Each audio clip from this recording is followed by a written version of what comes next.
ایک دوسرے کو کہیں کہ خداوند آپ کو برکت دے۔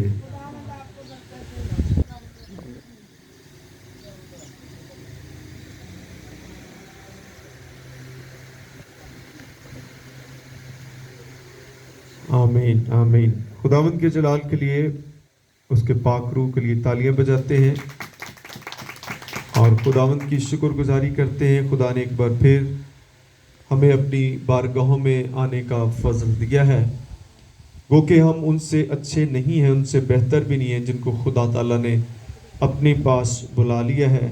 یہ اس کا خاص کرم فضل ہے کہ وہ بار ہماری زندگیوں میں ایسے مواقع فراہم کرتا ہے کہ ہم اس کی بارگاہوں میں آ کر اس کی ساری دی ہوئی نعمتوں برکتوں کے لیے اس کی شکر گزاری کریں جو اس نے ہمیں، ہمارے خاندانوں کو مہیا کی ہیں۔ اور سب سے بڑھ کر ہم خدا کی شکر گزاری کرتے ہیں کہ اس نے تمام بیماریوں سے ہمیں شفا دی ہے، تندرستی دی ہے، ہم چل پھر رہے ہیں، کھا پی رہے ہیں، اور یہ خاص خدا کا فضل ہے۔ بہت سارے ایسے لوگ ہیں جو بیماریوں میں مبتلا ہے، بستر پر پڑے ہوئے ہیں، چل پھر نہیں سکتے، کھا پی نہیں سکتے۔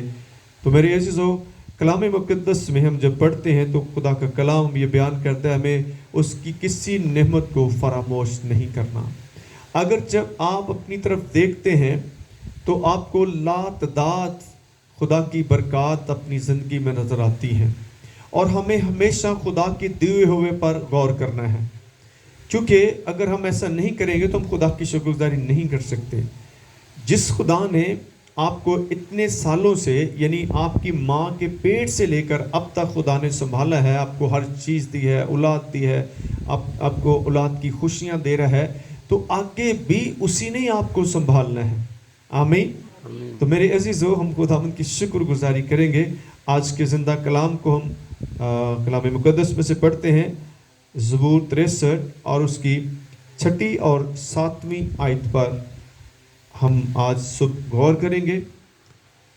جب میں بستر پر تجھے یاد کروں گا اور رات کے ایک ایک پہر میں تجھ پر دھیان کروں گا، اس لیے کہ تو میرا مددگار رہا ہے اور میں تیرے پروں کے سایہ میں خوشی مناؤں گا۔ کلام مقدس کے پڑھے سنے جانے سے ہم سبوں پر خدا تعالیٰ کی برکت ہو۔ آمین۔ کتنی خوشی کی بات ہے، اور خدا کا بندہ داؤد نبی جو ہے اس بات کو بیان کر رہے ہیں، جب میں بستر پر تجھے یاد کروں گا۔ بستر ایک ایسی جگہ ہے جہاں پر سکون ہوتا ہے، شور و گل نہیں ہوتا، تنہائی ہوتی ہے، خاموشی ہوتی ہے، اور خدا ہمیشہ آپ کے ساتھ ایسی ہی جگہ پر بات کرنا چاہتا ہے جہاں پر ٹریفک کم ہو، جہاں پر آمد رفت نہ ہو، کیونکہ خدا آپ کے ساتھ سیپریٹلی بات کرنا چاہتا ہے، پوشیدگی میں بات کرنا چاہتا ہے۔ تو بستر پر جانا ایک ایسا عمل ہوتا ہے کہ وہاں آپ اکیلے ہی ہوتے ہیں، آپ کے ساتھ پہلا شخص بھی سویا تھا، اس کو نہیں پتا ہوتا کوئی بھی۔ تو خدا کا بندہ یہ بیان کر رہا ہے، جب میں بستر پر تجھے یاد کروں گا۔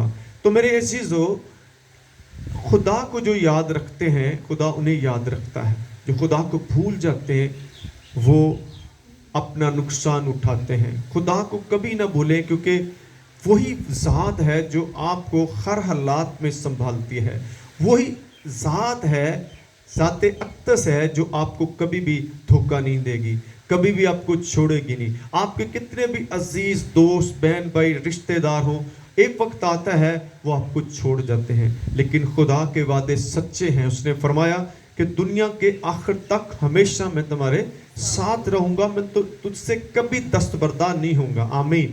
تو جب خدا نے اتنے بڑے وعدے کیے ہیں تو ہمیں اس کے وعدوں کو یاد کرنا ہے۔ اس لیے خدا کا بندہ تنہائی میں، خاموشی میں اپنے بستر پر اس رب کو، اس آقا کو، اس مالک کو یاد کر رہا ہے، اور رات کے ایک ایک پہر میں تجھ پر دھیان کروں گا۔ جب آپ مشکلات میں، مصیبتوں میں، پریشانیوں میں دھسے ہوں، پھنسے ہوں، تو پھر آپ خدا کو یاد کرنا شروع کریں۔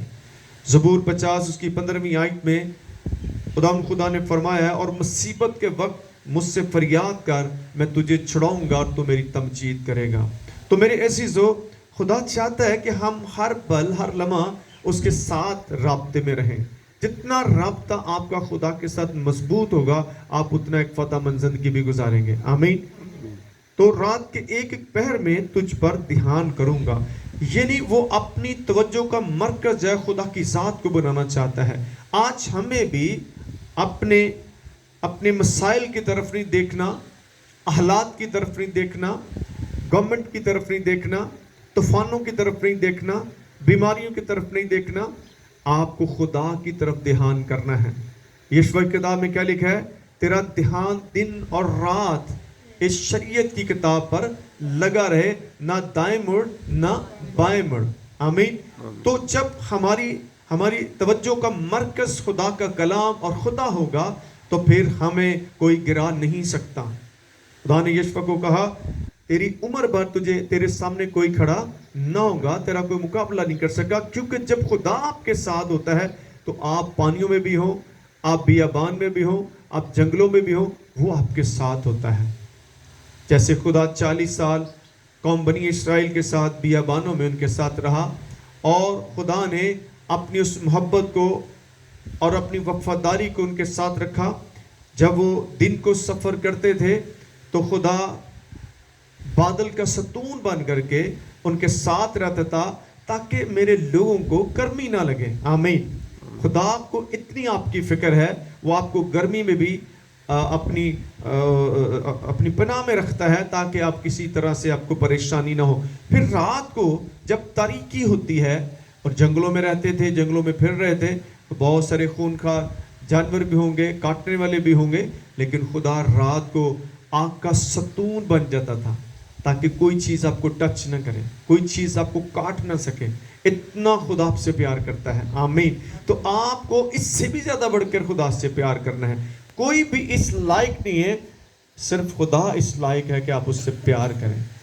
تو میرے عزیزو 7ویں آیت میں لکھا ہے اس لیے کہ تو میرا مددگار رہا ہے. اس کا مطلب ہے کہ اس نے بہت ادھر ادھر دیکھا ہوگا, لیکن وہ واپس آیا ہے, اپنے بستر پر لیٹ گیا ہے. دن بھر ہو سکتا ہے وہ اس مشکل میں بہت سے لوگوں کو طرف دیکھتا ہوگا, لیکن اسے کہیں بھی مدد نہیں مل رہی. اس نے کہا نہیں, میں واپس اپنے مالک کے پاس جاؤں گا, میں اس سے ہی مانگوں گا, کیونکہ وہی میرا مددگار رہا ہے. آمین. آمین. پریز دی گاڈ. آپ بھی جب اس حالت میں ہو تو آپ اس مستند مددگار کی طرف پھر دیکھیں اور واپس آ جائیں. خداوند نے فرمایا آئے سب محنت اٹھانے والوں اور بوجھ سے دبے ہوئے لوگوں میرے پاس آؤ تاکہ میں تمہیں آرام دوں. ہم انسان ہیں, کمزور ہیں, گر سکتے ہیں, گھبرا سکتے ہیں, خوف زدہ ہو سکتے ہیں, تو پھر ہمیں کیا کرنا ہے؟ اس خوف میں نہ گرے رہیں, آپ کو واپس آنا ہے, کیونکہ خدا آپ کا انتظار کر رہا ہوتا ہے کہ یہ میرا بیٹا میری بیٹی میرے پاس واپس آئے تاکہ میں اس کی مدد کر سکوں. مثال کے طور پر ہم دیکھتے ہیں جب ہمارے اپنے بچے جو ہیں ناراض ہو کر گھر چھوڑ کر چل جاتے ہیں تو کہیں دور جا کر رہنا شروع کرتے ہیں, کرائے کے گھروں میں رہنا شروع کر دیتے ہیں. جب کرایہ نہیں دیا جاتا تو پھر بھی ہمیں تکلیف ہوتی ہے. ہم چاہتے ہیں کہ یہ واپس اپنے گھر میں آ جائے اور ہمارے ساتھ رہے. اس طرح خدا ہمیں ہماری واپسی کا راستہ دیکھ رہا ہوتا ہے کہ شاید کل آ جائے تو پھر ہمیں واپس ہی آ جانا چاہیے تاکہ دیر نہ ہو اور ابلیس کو موقع نہ دے. اور میں تیرے پروں کے سایہ میں خوشی مناؤں گا. آمین. ہاللویا. خدا کے پروں کے نیچے, خدا کے پاس آنے سے ہی آپ کو خوشی ملتی ہے, اور خدا آپ کو خوش رکھنا چاہتا ہے. فلپیوں کے خط میں خدا نے فرمایا اپنے کلام میں ہر وقت خدا میں خوش رہو. تو میں تو ہر وقت خوش رہتا ہوں خدا میں. مجھے کوئی انسان خوش نہیں کر سکتا, مجھے دنیا کی دولت خوش نہیں کر سکتی. یہ ساری خوشیاں وقتی ہوتی ہیں. جیسے جیسے یہ آپ کی دولت ختم ہوتی ہے تو پھر آپ کی خوشی بھی ختم ہو جاتی ہے. تو پھر مادی چیزوں کے ساتھ, فانی چیزوں کے ساتھ اپنا دل نہ لگائیں. یہ اپ اینڈ ڈاؤن ہو سکتی ہیں, لیکن خدا کی محبت ہمیشہ آپ کے ساتھ رہتی ہے. وہ آپ کو ہر حالات میں خوش رکھتا ہے. آپ بھوکے بھی ہوں گے, بھوکے پیٹ بھی ہوں گے, وہ آپ کی بھوک کو جو ہے بجھا دے گا, آپ کی پیاس کو بجھا دے گا. آمین. ہم دیکھتے ہیں کس طرح سے بیابانوں میں وہاں پانی نہیں تھا تو خدا چٹانوں میں سے انہیں پانی پلا دیتا تھا. اگر کڑوا پانی نکل گیا اس کو میٹھا کر دیتا تھا. تو آپ کا خدا اتنی قدرت والا ہے, اس لیے مت گھبرائیں اور اس کے ساتھ چلتے رہیں. جہاں پر اس کی ضرورت ہوگی وہ خود ہی آپ کا ہاتھ پکڑے گا اور آپ کو اس مسائل سے باہر نکلا. سم ٹائم خدا ہمیں تھوڑا سا خود ہی چھوڑ رہا ہوتا ہے کہ ہماری پریکٹس ہو تاکہ ہم مشکلات میں سے گزریں. جب آپ کو تھوڑا جا آپ سے وہ مصیبت بھاری ہو جاتی فوراً خدا جو ہے وہ پکڑ لیتے ہیں. فار ایگزامپل جب آپ کسی بچے کو اپنے ساتھ لے کر جا رہے ہیں تو بڑا گلی میں بھاگ رہا ہوتا ہے تو آپ بڑے خوش ہوتے ہیں, وہ بھی بڑا خوش ہے کہ میرا باپ میری ماں میرے ساتھ ہے. جیسے ہی راستے میں کوئی خطرہ آ جاتا ہے تو وہ بھاگ کر آپ کے پاس آتا, آپ اس کو اپنی گود میں اٹھا لیتے ہیں. اس طرح خدا بھی جب آپ اسے چلتے ہیں تو اس کو پتہ ہے یہ راستہ کٹن ہے, یہ مشکل ہے, تو وہ پھر آپ کو اپنی گود میں اٹھا کر وہاں سے آپ کو پار کرواتا ہے. خداوند آپ کو اور مجھے اس کلام کے وسیلہ سے برکت دے.